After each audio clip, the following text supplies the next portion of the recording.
Hi guys, and welcome back to the Library of Alexandria. And today guys, today is my super late January wrap-up. It is the middle of February and I did not get a wrap-up up at the beginning of the month, so I'm gonna do one right now. So in January, I read 3 books and then 1 DNF. And so that came to I read about like 2,400 pages. Man, I'm just like slacking. It just keeps going down.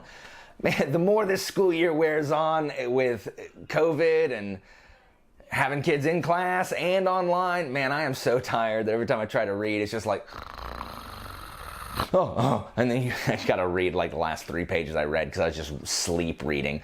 Anyway, about 2,400 pages. The good thing is that other than the DNF, the 3 books that I have read, that I did read in January, were all 3 5-star. My 5-star Strumpitude has returned because the 2 books that I have read in February already are also 5 stars. So I have read nothing but 5 stars in 2021 except for this one DNF. So it's good that I DNF'd it because it wouldn't be 5 stars.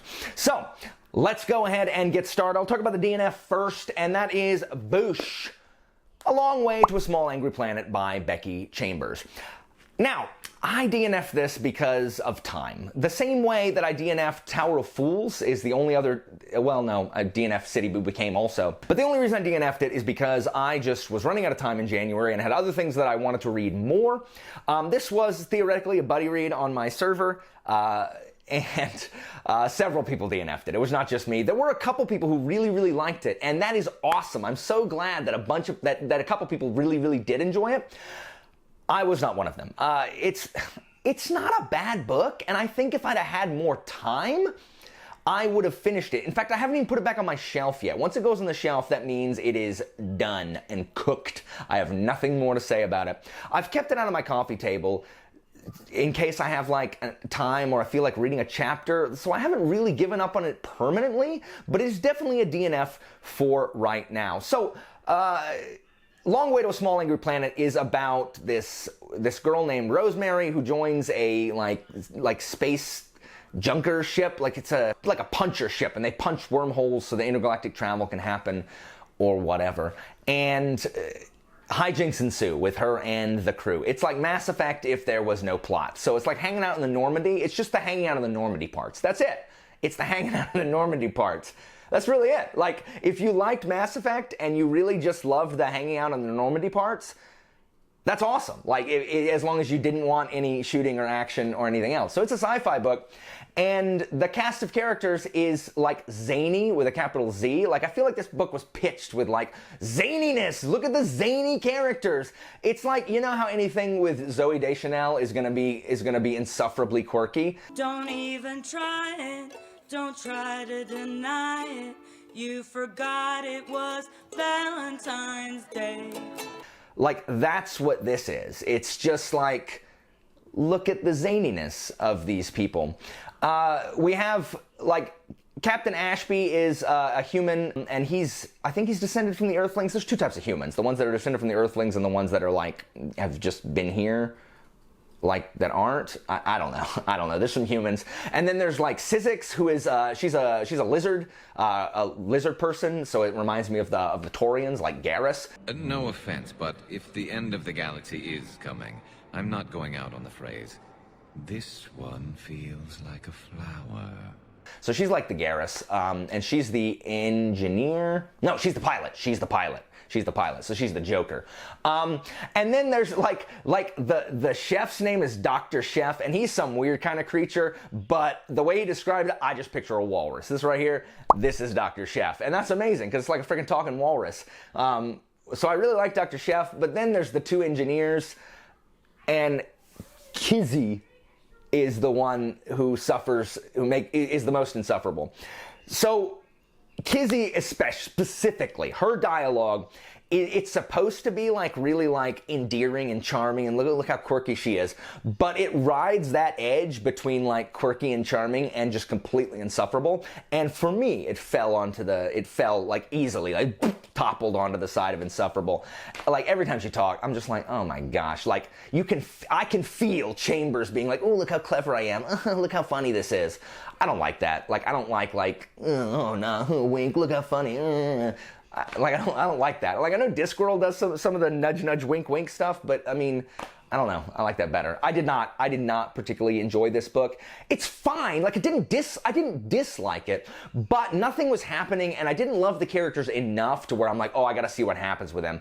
They're all fine. Like, there's an AI, so it's like Edie. Like, guys, it's literally Mass Effect, but it's like the great value brand Mass Effect with no saving the planet. Like, ostensibly, they're supposed to be traveling, like, really far. Like, it's gonna take them a year and a half or a year to get there to punch, like, this big old hole to create, like, this intergalactic travel, and there's, like, some warlike race out there, theoretically. I never made it that far. I read about 150 pages, and I had to move on. Like, I had to move on. I still do hope to finish it because it's really easy to read. Like, Becky Chambers is a really, like, adept writer, and, like, it's not dense or anything, and all of the sci jargon is not super hard to understand. It's, like, peppered in pretty naturally, but, like, I just didn't care. I don't know, like, take less interesting Mass Effect characters and stick them on a, Diet Normandy. And, the Walrus is the best one. Dr. Chef is hands down the best one. Anyway, I DNF'd it. If you really liked it, I know Stephanie over at Miss Richard Reed, she really, really enjoyed it. My buddy Sam, he gave it 4 stars, so that's great. It just really depends on, like, is the characters enough to get you through? And for me, it was not. I hope to finish it someday, and I'll report in when I do. But for now, DNF. So the next one that I finished that I gave 5 stars, and this is Titanic. Boosh. The Crippled God by Stephen Erickson, Book 10 of the Malazan Book of the Fallen. Guys, I finally finished Malazan. I finally finished Malazan. Tonight, old man, you did it. You did it. You did it. You said that you would do it, and indeed you did. And I gave this book 5 stars, an easy 5 stars, really. If you're interested in my spoiler discussion of the whole series, I did a debrief with Andy Smith over on his channel. I'll link that for you right there if you've read the whole series and you want to hear my thoughts and haven't heard them already. Here I will do a spoiler-free thought on The Crippled God as an ending and the series as a whole. So if you've heard me talk about Malazan before, I have some issues with kind of, it can be ponderous at times. A lot of the characters act really big, and there's a lot of, like, sometimes I felt like unearned, like, emotion, and some of the stuff, there's a lot of philosophizing, and I don't, there's a lot of what I call navel gazing, especially in book 8, which everyone loves. Read it, and, like, there's a reason people love it, and I don't for that exact same reason. But as I was reading Crippled God, and I say this in my spoiler review with Andy, at one point while reading A Crippled God, like, they were just really responding, like, people were just like crying, like, out of nowhere, these, like, big powerful characters, and I realized that it reminded me a lot of freaking Greek tragedies. So the Greeks, and you'll hear more about this if you watch me and Andy's breakdown of the Iliad later this month, the Greeks very firmly believed in showing strong emotion. Like, the Greeks were not, like, this whole, like, men, like, hold back their emotions is not an ancient thing. Like, the ancient Greeks were expected to have strong emotions one way or another, whether that's rage or grief or sorrow kind of thing. So they would, like, cry, like, it was expected, like, that's what Greek men did. And there were two types of theater back in ancient Greece. There was old tragedy and then new tragedy. And Aeschylus is, like, the quintessential old tragedian. And Aeschylus wrote, like, the only one we really have of his is the Oresteia, about Orestes, who after the Trojan War kills his mother Clytemnestra, and her lover kill Agamemnon, which is her husband and Orestes' dad, and then Orestes kills both of them in a rage, like, to take vengeance for his dad, and then he's chased all over the world by the frickin' Furies, who will follow you to the ends of the earth. And it's a trilogy, and it's just big and epic, and that's what Aeschylus wrote, is he wrote about the gods and about demigods, and these very huge, like, momentous, like, they had these huge monologues, and there were these big pauses that he was known for, as they just, like, they weep and they address the gods, and just, like, Aeschylus is what you think of when you think of those old Greek tragedies where it's like, oh, like that. That was Aeschylus.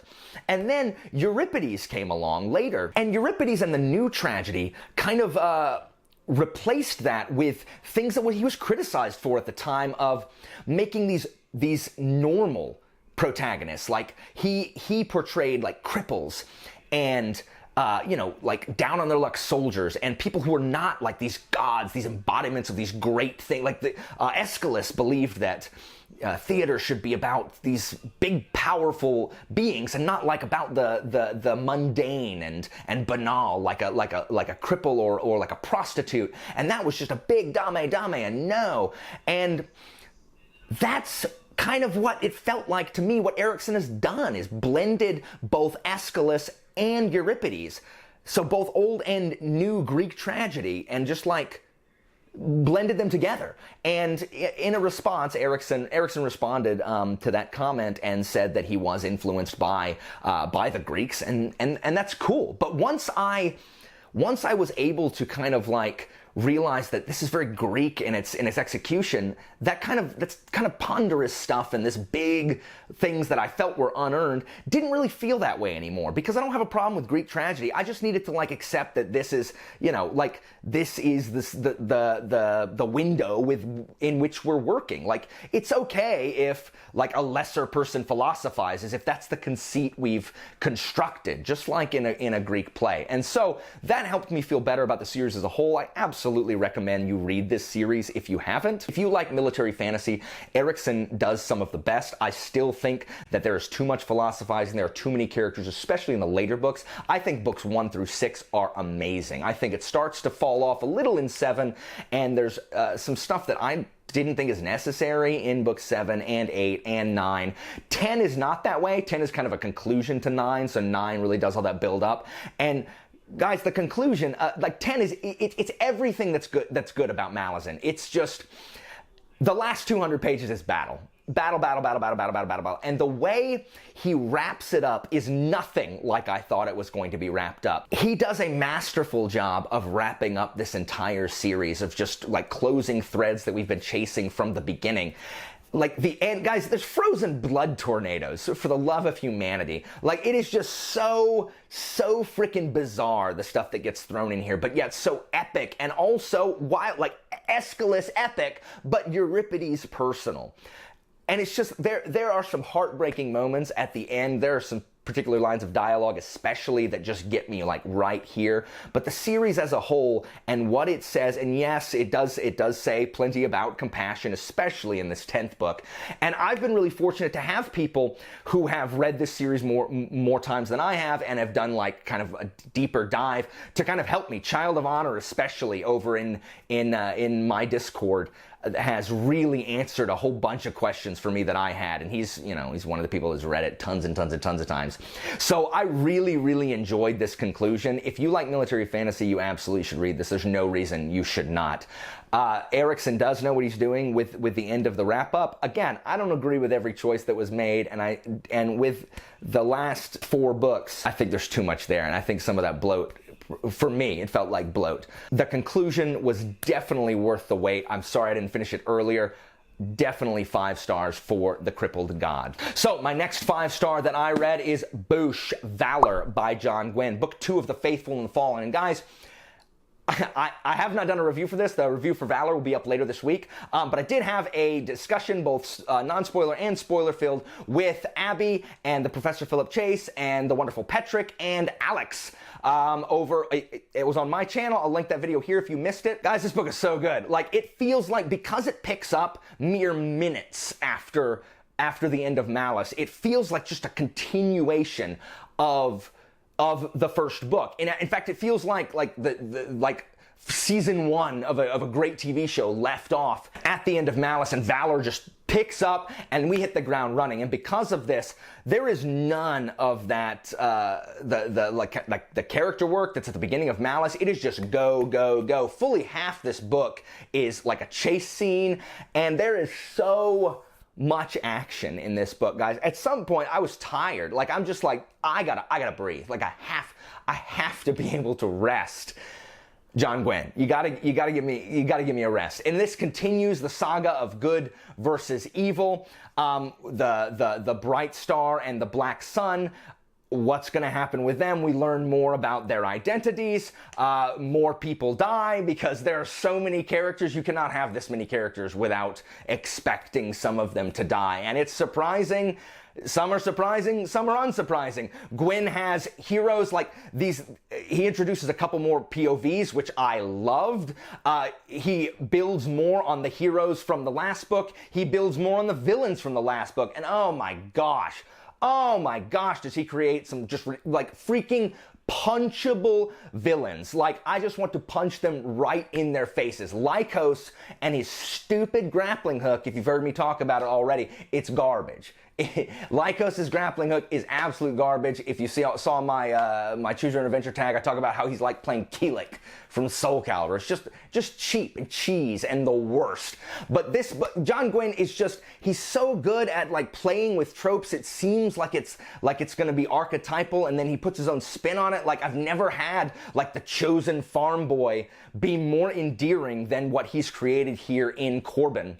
And he just writes action so well, nonstop. I still don't know what everybody looks like. They all look like kind of like Vikings or Celtic, like they're the Gauls is what I've gathered. They're the Gauls or the Celts, and then the Tenebrae are the Romans. It's all very Caesar's Gallic War for me now. But he just does such a masterful job here that it just, you just move. You just move. You're just yelling at the pages at just the villainy, and when someone you like dies, and then you just experience sorrow and anxiety. It just runs the gamut of emotions, and it too ends where you're just like, okay, where are we gonna go from here? Like, the ending was great. Like, there's an ending scene with someone just sitting on some steps, just like looking at what happened, and it was very powerful. It's just really, really good. I cannot wait to continue with Ruin. I've been told that Ruin will ruin me.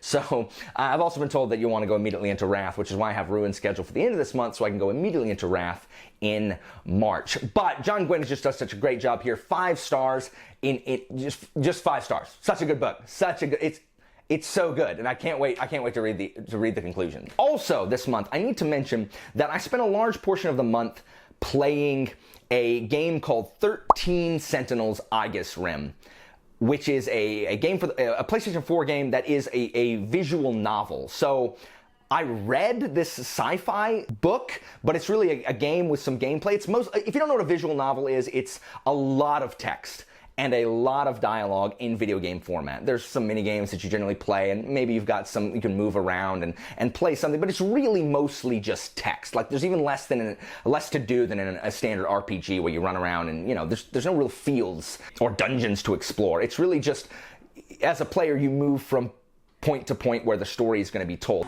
Hey, Fuyusaka-san. Rise and shine.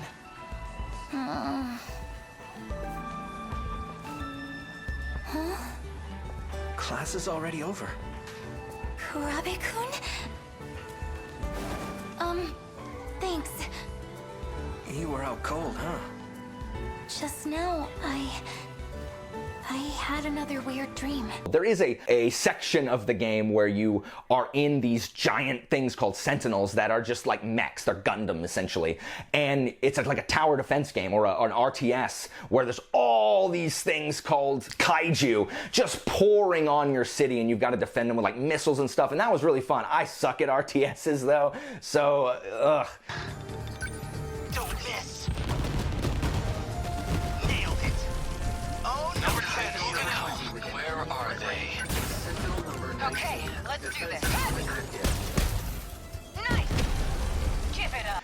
Luckily, it's not hard because I suck at RTSs. But I want to mention this because video games, guys, can tell really good stories. And this sci-fi story that 13 Sentinels Aegis Rim told was just, like, blew my mind. Like, it was so unexpected. The premise is you play these 13 high schoolers that are, and they're in varying grades. It doesn't matter. Some are first years, third years, whatever. And each of them has kind of like this like tropey personality. There's one guy who's like obsessed with like kaiju movies, and a girl who is obsessed with like alien abductions. And then there's like the tough like chick who's a gang leader. And there's like a guy who wears like a uniform from 1945. And like the mean girl. And then there's the girl who wants to eat all the time. And then there's like the tough like secret agent kid who's like living a double life. And it starts out really tropey with, like, again, alien abductions and, you know, android things and, big monsters, Godzilla type things. And what this thing does, it tells it out of order. If you ever seen Memento, it's very similar to that. It's not told backwards, but it's told in pieces.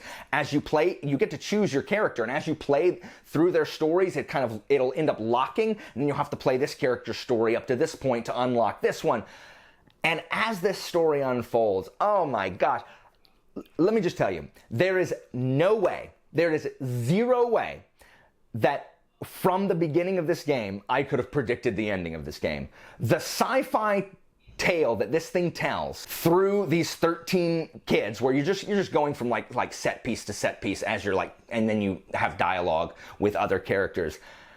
What it opens up, I mean, it deals with all sorts of things. Like, even from the beginning, there's like a time travel element, and even that, you don't even know. You don't even know what's going on. It's just like, it's like, I don't even know. I don't even know what it is. Like a combination of Minority Report and Groundhog Day and like freaking Gattaca and, I don't know, like Mission to Mars or whatever. I don't know. It is a bunch of sci-fi movies just like shoved into one that tells a really, really cool story. So if you have a PlayStation 4 and you have not played this, this game came out under like the shadow of Cyberpunk, so it just got overshadowed. Like, I don't know why you would release it there, but it is excellent. The story it tells is excellent. Even if you're not really super good at video games, you can literally, it doesn't hurt anything to turn the RTS section to casual, which makes it really easy, but even normal wasn't super hard.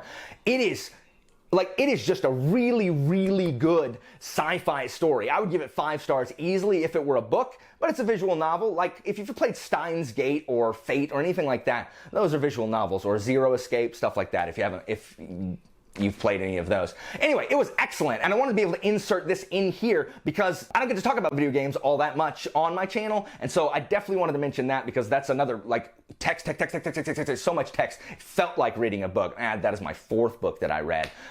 Play that game if you like sci-fi. There's no reason to not play that if you have a PS4 and like sci-fi. It is an excellent, excellent game. And finally, the last book I read in the month of January is my favorite read of the month, and that is An Autumn War, Book 3 of The Long Price Quartet by Daniel Abraham. Guys, if you have not seen my review, well, you can't watch it if you haven't read the first 2, really, because it spoils what happens in the first 2, kind of. If you are not considering reading Long Price Quartet, you need to. An Autumn War was unlike any book that I've read in recent memory. It built upon those first 2 books in such an epic way, in such a way that was so unexpected, that was just everything in this world that Daniel Abraham has created has consequence. Even stuff you wouldn't think.